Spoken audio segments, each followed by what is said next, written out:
Hello दोस्तों और स्वागत है आपका बुक बाबू स्टूडियो में। मैं हूं सजल और आपके इस इंटरव्यू के इस एपिसोड में स्वागत करता हूं। और ये इंटरव्यू है आवाहन सीरीज़ के लेखक सौरभ कुदेशिया का। और इस एपिसोड में हम उनसे बात करेंगे कि उनकी लेखन में रुचि कैसे बनी। और जैसा कि हम सभी जानते हैं कि एक मैथोलॉजिकल फिक्शन बुक में रिसर्च जितनी अच्छी की जाए उसे पढ़ने में उतना ही ज़्यादा मज़ा आता है।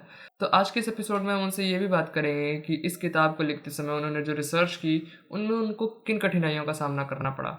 तो इससे पहले कि हम आगे बढ़े मैं आपको बता दूं कि ये इंटरव्यू हमने क्लब हाउस पे लिया था सौरभ कुदेशिया का, और वो उसकी रिकॉर्डिंग है जिसको हम एपिसोड वाइज जो है वो अपने इस चैनल में अपलोड करते रहेंगे। तो इसी के साथ हम लोग इस इंटरव्यू में आगे बढ़ते हैं। आप सभी का स्वागत है। और आज इस प्रोग्राम का संचालन करूंगा मैं यानी अंकित निगम, और मेरा साथ देंगे सजल साहब। और आज हम बात करेंगे आवाहन उपन्यास श्रृंखला के लेखक सौरभ कुरेशिया जी से। तो सौरभ जी, आपका बहुत बहुत स्वागत है बुक बाबू क्लब में। बहुत बहुत धन्यवाद कवि जी। और पूरी बुक बाबू टीम को इस बात के लिए, इस सेशन के लिए, इस वेरी इनोवेटिव सेशन, और इस सेशन के लिए बहुत बहुत धन्यवाद। और मुझे सबसे पहले बुलाने के लिए भी धन्यवाद आप सभी अ, का। बिल्कुल बिल्कुल। और पूरी बुक बाबू की टीम से आप की तरफ से आपको आहुति की सक्सेस की बधाई हो पहले तो। धन्यवाद, थैंक यू। तो हम अपना सेशन स्टार्ट करते हैं। तो सौरभ जी, आवाहन में आपका लेखक परिचय जो था उसमें हम लोगों को पता चला कि लेखन के फील्ड से आप काफी समय से जुड़े हुए हैं, अलग अलग तरीकों से आप रिसर्च पेपर्स वगैरह लिखा करते थे। तो लेखन के प्रति आपका रुझान कैसे बढ़ा और किन चीजों ने आपको इस दिशा में आने को प्रेरित किया? सबसे पहले तो मतलब ऐसा कभी सोचा नहीं था मैंने कि लिखना ही है या लेखन के क्षेत्र में मुझे कुछ करना है, क्योंकि अ, मतलब बचपन से किताबें पढ़ने का शौक था। तो जैसे कि हम सभी के बच्चों के साथ होता है कि आपकी क्लासेस जब शुरू होने वाली होती हैं तो आपके पास नई नई किताबें आती हैं, और मेरी सबसे पहली काम ये रहता था कि उस सारी किताबों को पढूं जिनमें हिंदी की किताबें ज्यादा प्रोमिनेंट होती थी, हिंदी और संस्कृत की, क्योंकि उसमें कहानियां होती थी, तो वो जनरली पढ़ता रहता था मैं सबसे पहले। तो धीरे धीरे इंटरेस्ट वहीं से जागा। और उसके बाद दूसरा मेरा जो पसंदीदा काम था वो ये था कि मैं उन कहानियों को यूज करता था अपनी हैंड राइटिंग सुधारने के लिए, क्योंकि उस टाइम हैंड राइटिंग में मतलब बहुत ज्यादा जोर दिया जाता था। और ऐसे करते करते मतलब गर्मियों की छुट्टियों में पुरानी किताबों से कहानियां लिखता था, या धीरे धीरे फिर अपनी खुद की कहानियां लिखनी शुरू करी। हालांकि उनमें ऐसा कुछ भी नहीं हुआ कि पब्लिश हुई हो, बट वो एक इंटरेस्ट धीरे धीरे जागने लगा मेरा किताबें पढ़ने के बारे में। और बाकी मतलब दुनिया की जानने के लिए। तो उस टाइम टीवी वगैरह का ऐसा कुछ चार्म नहीं था, और किताबों में घुसता चला गया। और फिर धीरे धीरे शॉर्ट स्टोरीज लिखना शुरू किया। रिसर्च पेपर जब मैं पब्लिश करता था तो उसमें काफी रिसर्च लगती थी जो। और वो काफी डिफरेंट सब्जेक्ट्स पे मैंने रिसर्च पेपर्स लिखे हैं। इसमें आर्टिफिशियल इंटेलिजेंस हुआ, आपका रोबोटिक्स हुआ, और काफी मैगजीन से मैं कई सालों तक जुड़ा रहा, तो ये लिखने का काम चलता ही रहा। और फॉर्चुनेटली इंजीनियरिंग करने के बाद जो मैंने सबसे पहला प्रोफेशन चुना अपना, वो टेक्निकल राइटिंग ही था, क्योंकि मुझे बहुत अच्छा लगता था ये सब्जेक्ट्स के बारे में, किसी भी नए सब्जेक्ट्स के बारे में जानना, या प्रोडक्ट्स के बारे में जानना, उनके बारे में लिखना। और उसमें जो सबसे बड़ी खासियत रहती है वो ये होती है कि आप उन लोगों के बारे में जानें जो उन किताबों को, या आपकी जो लिखने की चीजें हैं वो उनको पढ़ने वाले हैं, ताकि आप उस हिसाब से अपनी कहानी को, या अपनी बेसिकली जो भी आप लिख रहे हैं उसको आप थीमेटाइज कर सकें, और उसको आप उनको समझा सकें। तो ये मतलब 20 साल के टेक्निकल राइटिंग के प्रोफेशन के दौरान मतलब ये मैं करता रहा धीरे धीरे। और फिर वैदिक लिटरेचर की तरफ इंटरेस्ट जागा मेरा, और फिर उनको पढ़ना शुरू किया। फिर धीरे धीरे फिर वो समझ में आया कि भाई ये तो कोई दूसरी टेक्नोलॉजी है। मतलब शुरू में तो कुछ भी समझ में नहीं आया उसके बारे में, क्योंकि एक टेक्निकल बेंड ऑफ माइंड से मैं उनको अप्रोच कर रहा था। बट धीरे धीरे मुझे लगने लगा कि नहीं, ये इस बारे में मुझे बहुत जानना चाहिए, और ये एक ऐसी चीज है जिसके बारे में मेरी समझ अभी विकसित नहीं हुई है। तो बस वहीं से इंटरेस्ट जागने लगा। मैं वर्ल्ड एसोसिएशन फॉर वैदिक स्टडीज के चैप्टर में था, और मैं कई रिसर्च पेपर मैंने उसमें भी लिखे हैं वैदिक स्टडीज के ऊपर। और वहां से फिर जो इंटरेस्ट जमना शुरू हुआ, तो फिर वो अभी तक बना हुआ है भगवान की दुआ से, और उम्मीद करता हूँ कि आगे भी बना रहे। बट लेखन ऐसा नहीं है कि मैं पार्ट टाइम कर रहा हूँ, या मतलब सिर्फ इंटरेस्ट के लिए कर रहा हूँ। बस मुझे बहुत बहुत अच्छा लगता है लिखना। तो आप इंग्लिश में लिखवा लीजिए, टेक्निकल राइटिंग के सब्जेक्ट्स हैं पूरे, उनका मैनुअल्स वगैरह जो कंपनीज के लिए मैं लिखता हूँ, लर्निंग मटेरियल्स पूरा बनाता हूँ, प्लान करता हूँ। और अब इसमें ये कहानी की किताबें भी जुड़ गई हैं। इसमें आवान सीरीज मेरी पहली किताब है। जी, जी। तो जैसा कि आपने कहा कि आप टेक्निकल राइटिंग करते थे और बाद में फिर आपके वैदिक लिटरेचर में आपको काफ़ी इंटरेस्ट जागा। तो इस बुक में भी आपने शुरू में बताया कि इस किताब की रिसर्च आप 2003 से कर रहे हैं। और जी मतलब 17 साल आपने रिसर्च किया और कहानी पढ़ने में लगता भी है, वो रिसर्च हमें साफ-साफ दिखाई देती है। बहुत ही सुंदर तरीके से किताब लिखी गई है। तो फिर मैं ये पूछना चाहूँगा कि रिसर्च के समय आपको किन कठिनाइयों का सामना करना पड़ा? या फिर कभी ऐसा हुआ कि आपको कंटेंट नहीं मिल रहा है, आपको कुछ चाहिए लेकिन उसकी उपलब्धता नहीं है, तो इस तरीके के और किन तरीकों की कठिनाइयों का आपको सामना करना पड़ा रिसर्च करने के लिए? देखिए, महाभारत या वैदिक लिटरेचर में मैंने रिसर्च ऐसे ही नहीं की थी कि मुझे कहानी लिखनी है। कभी सोचा नहीं था कि कहानी लिखनी होगी इसके लिए। बट एक दिमाग में मतलब था कि चलो पढ़ के देखें इसमें ऐसा है क्या कि मतलब पीढ़ी दर पीढ़ी इंसान मतलब हम लोग पढ़ते आ रहे हैं और इसमें मतलब बताते हैं कि ऐसा है या वैसा है। 10 तरह के जी, लोग पढ़ते हैं, उनका सबका एक अपना एक मॉडल बनता है और उसके बारे में वो बताते हैं। तो ये ऐसा क्यों हो रहा है भाई? कहानी तो एक ही है ना, फिर उसमें अलग अलग चीजें क्यों आ रही हैं? जी। अब ये ये आप ऐसे मान के चलिए कि टेक्निकल बेंड ऑफ माइंड से मैंने अप्रोच किया था। क्यों किया था? क्योंकि मैं टेक्निकल राइटर हूँ। तो मतलब अगर आप प्रोडक्ट मैनुअल में अगर आप लिख रहे हैं कि -48 डिग्री सेंटीग्रेड, उसका मतलब हुँ, -48 डिग्री सेंटीग्रेड होता है, आप किसी भी दुनिया के कोने में चले जाइए। ठीक हुँ, है? लेकिन यहाँ पर मैं कंफ्यूज हो गया, टोटली कंफ्यूज हो गया, क्योंकि यहाँ पर ऐसा कुछ भी नहीं था। यहाँ पर जो फिलॉसफी आ रही है वो बदल रही है लोगों की मेंटेलिटी के हिसाब से, सिचुएशन के हिसाब से, या उनकी जो बनाई हुई डेफिनेशंस हैं उसके हिसाब से, या कभी कभी वो जी, अपनी खुद की चीजें तोड़ मतलब उन्होंने एक मान्यता बनाई है उसको तोड़ते दिखे, और देन वो मान्यताओं के अनुसार बहुत सारे डेवलपमेंट ऐसे हो गए जो उनके कंट्रोल से बाहर थे। ठीक है?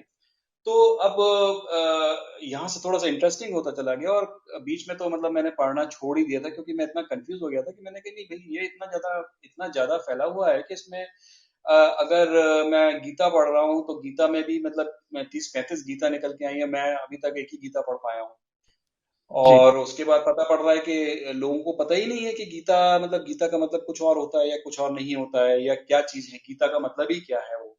तो हमारे दिमाग में श्रीमद् भगवत गीता है, वो हम उसी के बारे में बात कर लेते हैं। अब की मतलब अब इतनी सब रिसर्च के बाद अगर मुझसे कोई कहता है कि गीता में क्या लिखा है, तो मैं सबसे पहला क्वेश्चन उससे ये पूछता हूँ कि भाई आप किस गीता की बात कर रहे हैं। जी, जी, अब जब ये सवाल पूछता हूँ तो कई लोग चौंक जाते हैं, बट क्वेश्चन यही है कि उनमें उन ग्रंथों में इतनी डीप चीजें लिखी हुई हैं, फिलॉसफी लिखी हुई है, कि जैसे जैसे आप मैच्योर होते हैं उनके मतलब अलग अलग निकलते चले जाते हैं। इवन छोटी हुँ, सी किताब अगर आप गीता को पकड़ के चले, भगवत गीता की मैं बात कर रहा हूँ, हुँ, तो श्रीमद् भगवत गीता को जब मैंने पहले पढ़ना शुरू किया था तो मुझे कुछ भी समझ में नहीं, लिटरली, कि भाई ये क्या जी, है, भाई क्या बोल रहे हैं आप, कि भाई लड़ना छोड़ रहा है बंदा तो उसको आप क्यों जबरदस्ती लड़ाई में निकाल रहे हो, क्यों अपने भाई बहनों के बीच में उसको लड़वा रहे हो, उसको क्यों परिवार खत्म करना चाह रहे हो। अब ये सवाल उठे तो अब कहाँ जाए इसके उत्तर ढूंढने के लिए। तो भाई अब इसका कंटेक्स्ट ढूंढा जाए गीता का, कि ऐसा क्या हुआ कि भाई वो हथियार छोड़ने लग गया, और जब हथियार छोड़ने ही थे तो युद्ध भूमि में आने की जरूरत क्या थी उसको। जी, तो वहां से धीरे धीरे बना के भाई चलो ये चैप्टर पढ़ा जाएगी महाभारत का। अब जब वो चैप्टर पढ़ा तो वो सिचुएशन कहाँ से आई। तो इस तरह से करते करते फिर डिसाइड किया कि नहीं, अब चलो एक बार बैठ करके पूरी महाभारत पढ़ी जाए। और पूरी महाभारत पढ़ने के बाद वो जो कैरेक्टर्स का उनका जो कॉन्फ्लिक्ट्स है वो सब धीरे धीरे दिखने लगा मुझे, कि मतलब मुझे ये लगा कि ये कहानी, अगर ये इतिहास है तो इससे अच्छा इतिहास नहीं हो सकता है, और अगर ये हुँ, कहानी है तो इससे अच्छी कहानी नहीं हो सकती, क्योंकि यहाँ पर हर कैरेक्टर के बारे में आप ये कह सकते हैं कि वो सही है या गलत है। उसको सिचुएशन के हिसाब से आप गलत भी कह सकते हैं, सही भी कह सकते हैं। और वो कैरेक्टर अगर आप एंड से मिला के चले, जो महाभारत का युद्ध हुआ था उसका दोषी कौन है, इस तरह से अगर आप बात करना चाहें, तो हर हुँ, कैरेक्टर अपना पल्ला झाड़ लेगा और निकल के चला जाएगा। आप प्रूव कर जी, सकते हैं कि वो इस बात का दोषी नहीं था। और साथ में अगर आप तुल जाएंगे भाई उसको प्रूव करना है कि नहीं यही दोषी था, तो वो भी कर सकते हैं आप। तो वो कहानी इतनी ज्यादा जो सिचुएशन है, जो कैरेक्टराइजेशन किया हुआ है, और हर कैरेक्टर का अपने आप में वो चीज है, तो उसके हिसाब से मैंने सोचा कि भाई अब अगर ये चीज है तो मतलब गीता का जो चीज सार निकल के आ रहा है वो तो सिर्फ एक छोटा सा पहलू है उस चीज का। जी, फिर महाभारत जब पढ़ी तब समझ में आया कि नहीं भाई, महाभारत सिर्फ महाभारत नहीं है, आप उसके रिलेशन में जा रहे हैं। मतलब आप उसमें शिव पुराण के से वेरिफिकेशन हो रहा है आपका, उसमें हरिवंश पुराण से वेरिफिकेशन हो रहा है। आप कोई और पुराण उठाएं उनमें भी वही बातें कही गई। तो मतलब ऐसा तो नहीं है ना कि अलग अलग काल में अलग अलग लेखकों ने अलग अलग चीजें लिखी हैं। तो जी, अगर कोई सच्चाई होगी तभी तो, अगर मैं कह रहा हूँ कि भाई यहाँ से नॉर्थ में अगर हिमालय है, तो वो हर ग्रंथ में लिखा हुआ है कि भाई इतनी दूरी पर हिमालय है, उसका हिमालय का मतलब ये होता है और फलाना होता है, ढिमाका होता है, उसके बारे में डिस्क्रिप्शन है। या भारत में कितनी नदियां हैं, भारतवर्ष किसको कहा जाता है, जम्बू द्वीप किसको कहा जाता है, कितने सारे द्वीप हैं, कितने लोग हैं, क्या है। तो ये अगर इमेजिनेशन होता तो भाई हर लेखक का अपने हिसाब से एक इमेजिनेशन यूज करके भाई उस हिसाब से लिखता।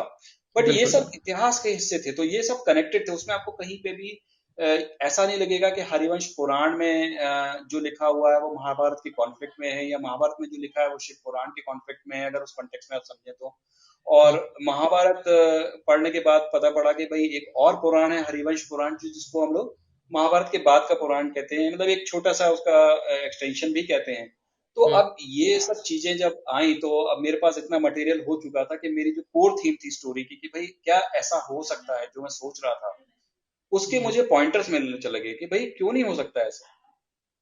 जी, और वहां से पूरी पूरी कहानी आपकी ये निकल के आएगी। अभी आने वाले पार्ट्स में आपको ये कनेक्टिविटी और बेहतर तरीके से दिखेगी कि ये क्या हुआ है। अभी आहुति में तो उसका बहुत छोटा सा पार्ट दिखा है आपको, आहुति तक। बट आने वाले उसमें बहुत सारी चीजें आपको ऐसी दिखेंगी जो आप कभी सोच नहीं सकते कि भाई ये लॉजिकली फिट क्यों नहीं होती हैं, या लॉजिकली फिट करने के लिए हमने इसके बारे में अभी तक क्यों नहीं सोचा है। जी। जी, तो इसका मतलब ये हुआ कि आपने कहानी को दिमाग में रख के पढ़ना नहीं शुरू किया, बल्कि पढ़ते-पढ़ते ये कहानी ने अपने दिमाग में जन्म लिया है।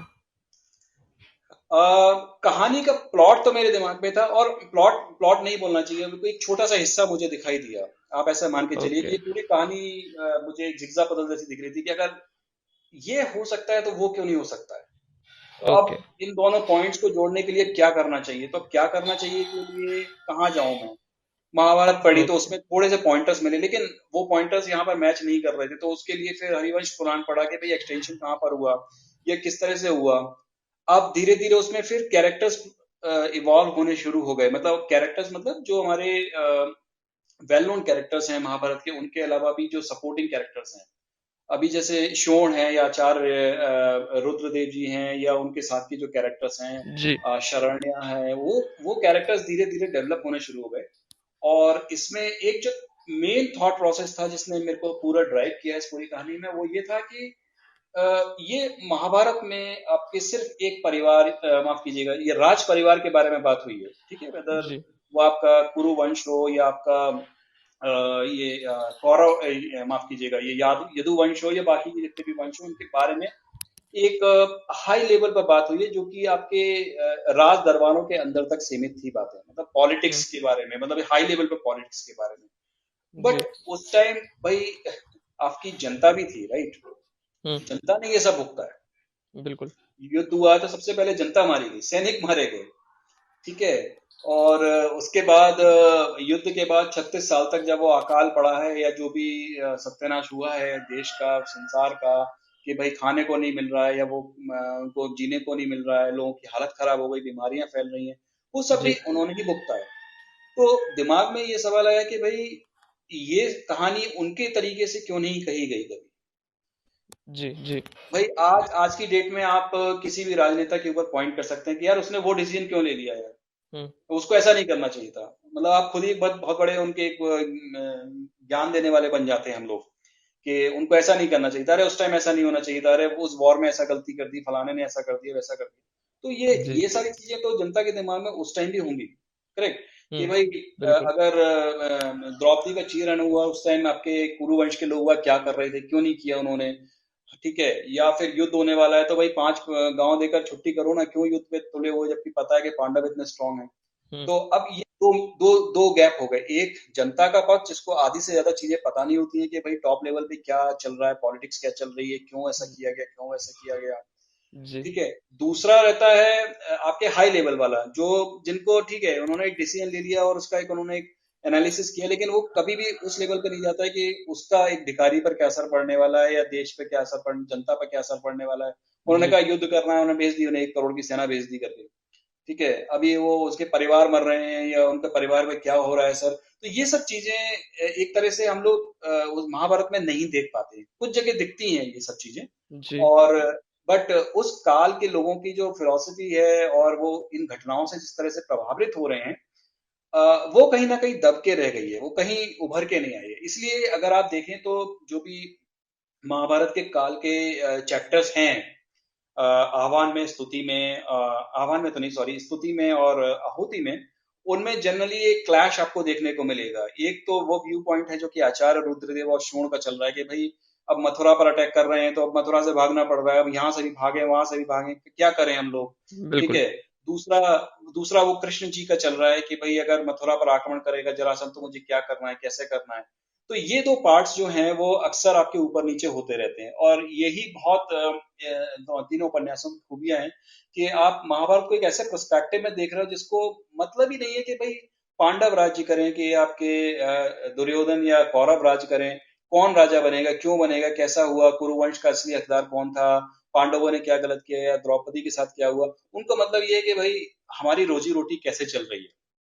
और वो अक्सर एक फैक्ट ऐसा होता है जो कि राज परिवार के लोग आपके गड़बड़ कर देते हैं और वो इग्नोर होता रहता है। हम्म। तो ये एक डिफरेंट एंगल है, और इसलिए महाभारत को एक अलग उसमें देखने का उसका मौका मिलता है कि वो एपिसोड से जनता पर क्या असर पड़ रहा है।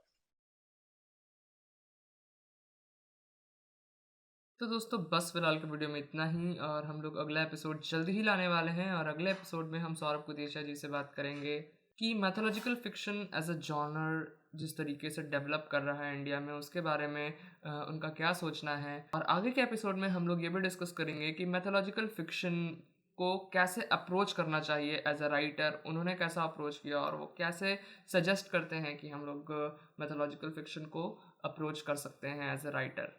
तो दोस्तों बस फिलहाल के वीडियो में इतना ही। अगर आपको ये वीडियो पसंद आया तो इस वीडियो को लाइक करें, शेयर करें और इस चैनल को सब्सक्राइब करें ऐसे ही और इंटरव्यूज़ और अमेजिंग बुक ट्रेलर्स के लिए। तो दोस्तों बस फिलहाल के वीडियो में इतना ही, अब मिलते हैं आपसे अगले वीडियो में।